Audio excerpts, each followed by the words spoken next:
Pluk jy my blaartjies? Nee, ek pluk nie jou blaartjies nie. Kyk, wanneer God jou onthou, kan mos nie reg wees. Ons lees in Jesaja 49 dat die Here sê, al sou 'n vrou haar kind vergeet, wat sy gebaar het en groot gemaak het. Haar nie oor hom ontferm nie, en vergeet, sê die Here, ek sal dit nooit doen. Dis wat hy in Jesaja 49 sê. Hy sê, want jy is in my handpalms uitgegrawe. Hy sê, jou mure is gekeer.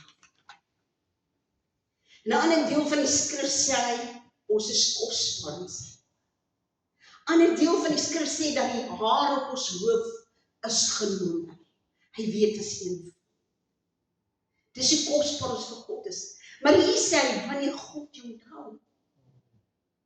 Dit is dan nog teenstrydig met die Here het Noag onthou. Die Here het sy verbond met die kinders van Israel onthou. Dis vreemd, dit is 'n teenstelling. Maar dis omdat ons nie die oorspronklike taal ken. En dinge vir ons vertaal is.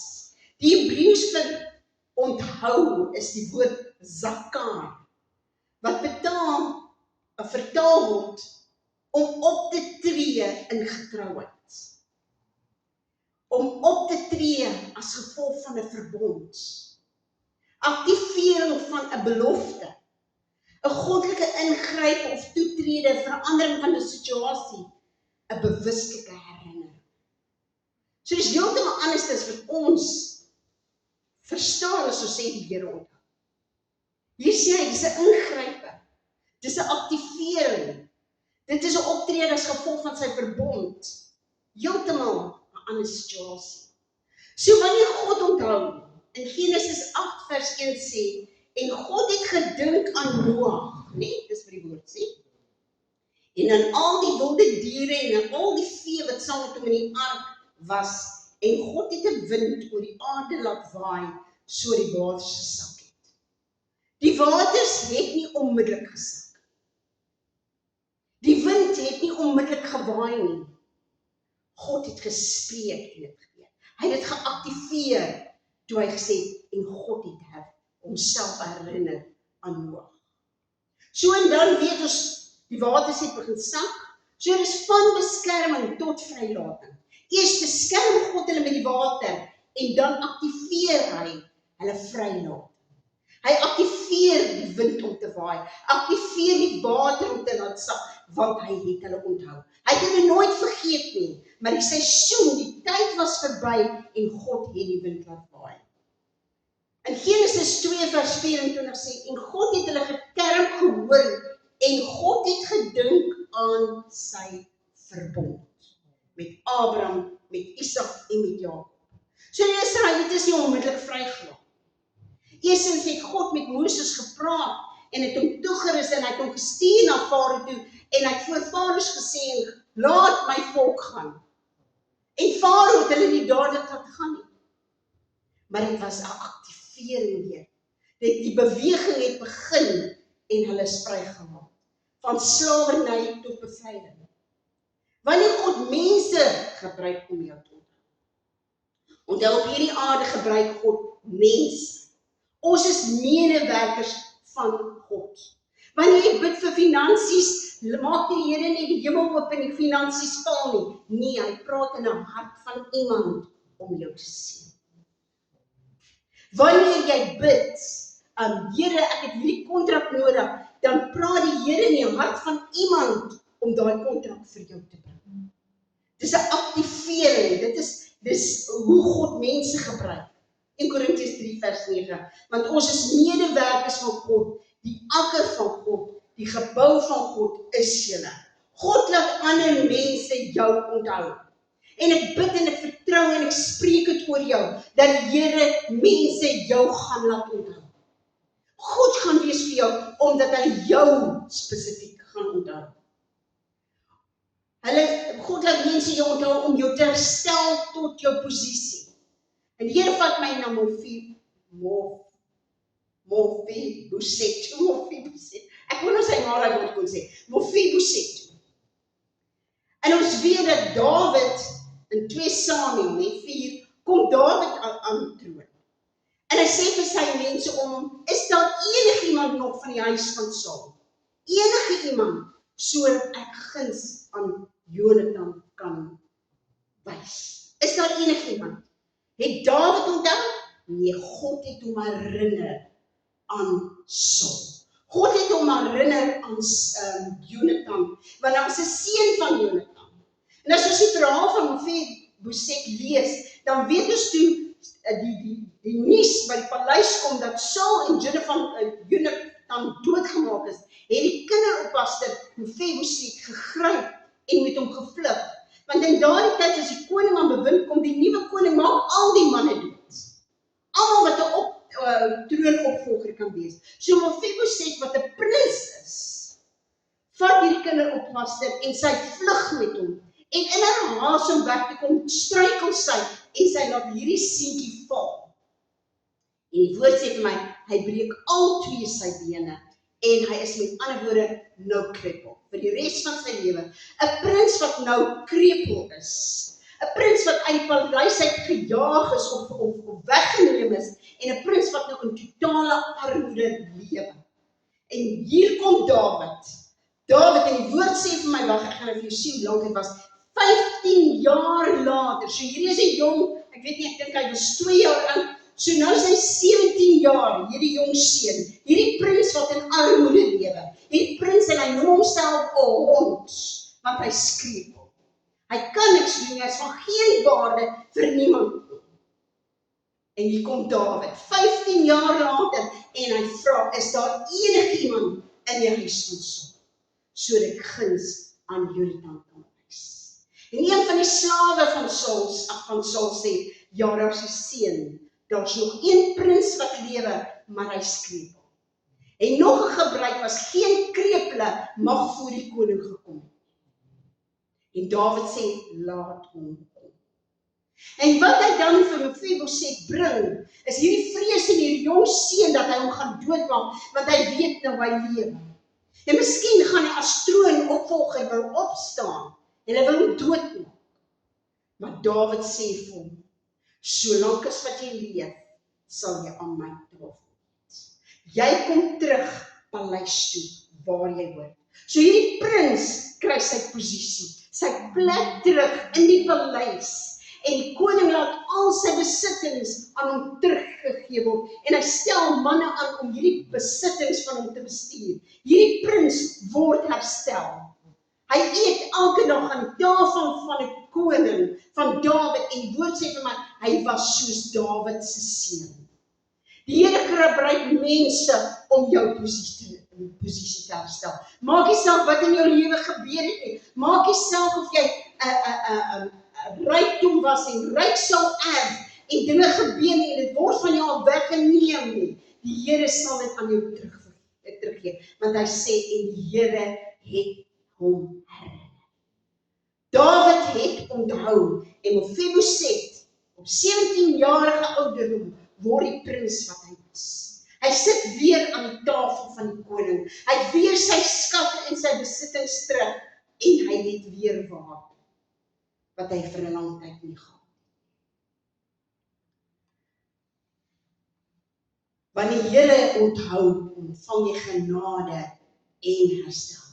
God laat ander mense jou onthou om jou te beloon vir jou getrouheid. Jou te beloon vir jou getrouheid. En die Here vat my na Mordegai toe. En dit vat ons nie, ons gaan nou na Ester, almal so lief vir Ester, gaan na Ester 2 toe. En ons weet dat hierdie jong Joodse meisie weggevoer word na die paleis. En daar gee hulle van wel, die koning Ahasveros, hoe spreek ek naam in die stuk, Ahasveros trou nie. En elke dag sit Mordegai by die hek van die paleis, elke dag, want hy wil net vir Ester sien. Hy wil net weet dat dit goed gaan, want hy is haar oom. En eendag terwyl hy daar sit, kom dan 2 hofdienaars verby, en hulle beplan om die koning dood te maak. En Mordegai hoor. En Mordegai stuur 'n boodskap vir Ester en hy sê, dit is wat ek gehoor het, waarsku die koning. En die koning word gewaarsku en hierdie 2 hofdienaars word ontmoet. Jare daarna, 5 jaar daarna, kan die koning nie slaap nie. Die Here maak mense wakker om jou te onthou. Hy kan nie slaap nie en hy sê vir sy diensknegt, bring vir my die boeke, die gedenkboeke, die kronieke, bring dit vir my. En hulle begin dit vir hom voorlees. En hulle kom by die deel waar Mordegai sy lewe gered het. En hy vra, is hy ooit beloon vir wat hy gedoen het? Is hy ooit beloon? En hierdie diensknegt sê nee, hy het nooit eer. En die koning so aangeraak, en hy sê, wie is hier buite, wie stap hier buite rond? En ons weet dat Haman, wat Mordegai wil dood hê, op daardie tydperk in die paleishof was. Of die voorhof. En hy sê, roep hom vir my. En hy sê vir Haman, as ek jou iemand wil vereer, wat sal ek doen? En Haman dink die koning wil hom vereer. En hy sê, koning, neem van jou koninklike klere wat jy al gedra het. Laat iemand hom daarmee bekleed. Here, laat die koninklike perd wat jy al opgery het, laat hy hom op hom sit. Laat hy hom ry. Here, die koninklike kroon laat op sy kop gesit. Here, laat van die vernaamste vorste hom lei en van die vernaamste manne voor hom uitloop en sê, dit is wat die koning doen aan die persoon wat hom eer. En hy moet dit doen. Want die koning sê, doen presies wat jy vir my gesê het, maar doen dit aan Mordegai. So jare daarna, 5 jaar nadat hy die koning gered het, kry hy die eer wat hy toe moes gekry het. God sal nooit, laat die eer nooit na jou terugkom. Alle goeie wat jy doen, die Here herinner mense. Hy maak hulle wakker op hulle bed om jou te onthou. En ons weet dan dat Haman nog steeds vir Mordegai wil dood het, maar as die koning dit leer, dan word hy gaan op sy eie, wat hy vir Mordegai gemaak het. So wanneer die Here onthou, sal hy jou verhoog voor jou vyand. Is dit nie vreeslik nie? Hierdie vyand wat hom wil dood het, hy is die een wat hom moet vereer. Dis wat die Here doen. Hy sê, hy dek vir jou 'n tafel voor jou teestanders. Want hy is God. God laat ander mense jou onthou om jou te plaas in jou goddelike posisie. Die Here sê in Jeremia 1 vers 5, nog voordat jy in jou moeder skoot gevorm is, het ek jou geken. En ek het jou geroep as 'n priester vir nasies. Die Here het 'n spesiale plan vir jou lewe, al is dit om mense te encourage, of om mense voor te bid, of net daar te wees vir mense, of om sy woord te bring. Kyk, ons almal moet sy woord bring, nee, ons moet almal getuig van die Here se goedheid. Maar om in jou goddelike posisie te plaas, en die Here vat my na Josef. Josef, die seun van Rachel en Jakob. Rachel het net 2 kinders, seuns gehad, Benjamin en Josef. En die woord sê vir my dat Jakob so lief was vir hierdie seun, vir Josef, dat hy vir hom 'n kleed gemaak het, met helder kleed. En elke keer wat hy hierdie kleed gedra het sy broers hom gehaat. Gehaat omdat hy sy vader se gunsteling was. Gehaat dat wanneer hy rondloop met hierdie kleed, dit hulle herinner het, dat hulle niks is in die oë van hulle vader. En dan het hierdie jong seun drome gedroom. Hy het gedroom van maan en sterre wat voor hom neerbuig. Hy het gedroom van die are wat voor hom neerbuig. En dit het hulle kwaad gemaak, want wie dink hy is hy? En eendag toe hulle in die veld was, besig om hulle skape op te pas, stuur die vader hulle om vir hulle kos te vat. En toe hulle hom sien aankom, is hulle so woedend en met haat gevul, dat hulle hom vang en hulle wil hom doodmaak, maar Reuben sê nee, gooi hom in die put. En toe die handelaars verbykom, toe verkoop hulle Josef aan hierdie slaafhandelaars. En so beland Josef in Egipte. God se plan vir hom, maar op 'n ander manier kom hy in Egipte. As 'n slaaf. En hy word verkoop aan Potifar, die hoofman van die wagte van Farao. En wanneer sy vrou dan leen en vertel dat hy haar probeer aanval het of skade probeer aandoen het, beland hy in die tronk. Maar ook daar gee die Here hom guns en hy word hoof aangestel in die tronk. En eendag kom daar voor hom 2 manne uit Farao se huis. Die ene bakker en die ene skinker. En die bakker sê hy het gedroom, hy loop en daar was 'n mandjie op sy kop met al hierdie brode en die voëls het gekom en het al hierdie brood opgeëet. En Josef sê vir hom, in 3 dae gaan die koning jou roep. En die brood wat jy sien, is jou aan. Maar in 3 dae gaan die koning jou dood. En die skinker sê, maar ek het ook gedroom. En hy sê, ja, jy het ook gedroom. Dit is ook 3 dae. En in 3 dae gaan die koning jou roep. Maar hy gaan jou in jou ampt herstel. En as hy dit doen, onthou my. Onthou my as hy jou aanstel in jou pos. Maar die skinker vergeet van ons. Sy hele lewe is 'n struikelval waar God 'n plan vir sy lewe het en alles gaan net verkeerd in sy lewe. En selfs hier vergeet die skinker van. Maar die woord sê, en 2 jaar later het die koning 'n droom. 'n Droom wat hom so ontstel dat hy al die manne bymekaar op en hy sê, julle moet my sê wat dit beteken. Ek het gedroom dat daar 7 vet koeie uit die rivier uit opkom. En toe kom daar 7 maarkoeie en hulle eet die vet koeie op, maar hulle het nog steeds nie vet geword nie. Toe droom hy weer en hy sê, hy droom van hierdie 7 pragtige aargarwe. Hy sê, en dan kom daar 7 mares, maar hulle verteer die vet is, maar hulle lyk nog steeds maar.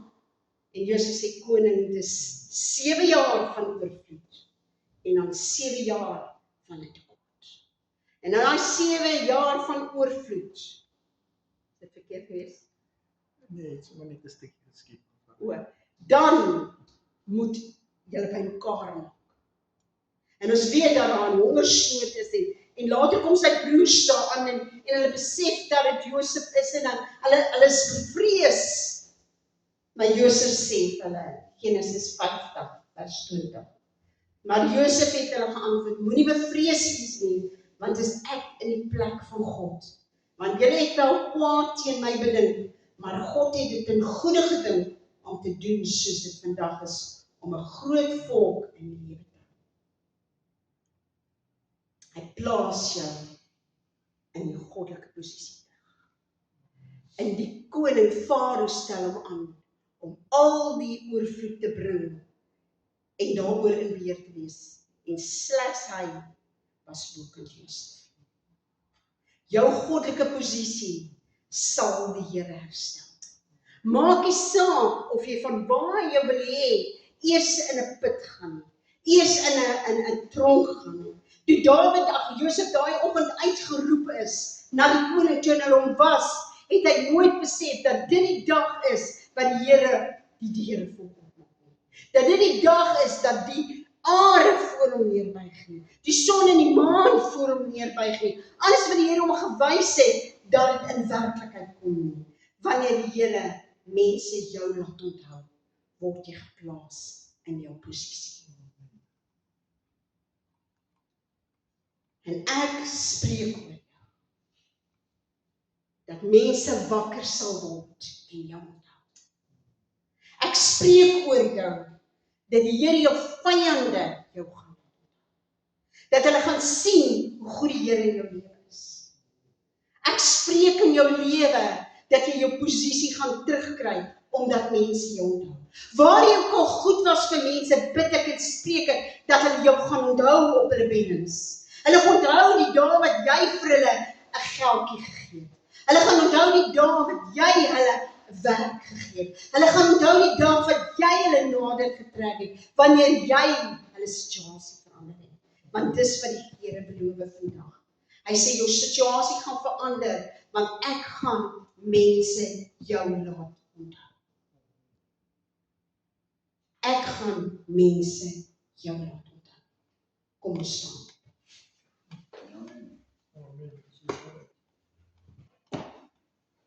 Dis so baie keer doen ons goed vir mense en mens kry nie eens 'n dankie nie. Die Here sê hulle gaan jou onthou. Hulle gaan jou onthou. Wat van jou weggeneem is, die Here sê hulle gaan onthou. Vader, dankie. Dankie Here dat U ons beloof in die woord dat U mense ons gaan laat onthou. U gaan hulle wakker maak, Here. U gaan dinge op hulle pad maak bring, Here, sodat hulle sal onthou. Hulle sal die kinders onthou, Here. Hulle sal die goedheid onthou wat aan hulle bewys is. Hulle sal daai geld onthou wat aan hulle gees toe hulle nie gehad het nie. Hulle gaan daai goedheid onthou. En ek bid en ek spreek dit oor die kinders, Here, dat in hierdie seisoen hulle onthou sal word. Dat die Zakar oor hulle sal skyn. Dat hulle sal stap in hulle goddelike posisie wat U vir hulle daar gestel het.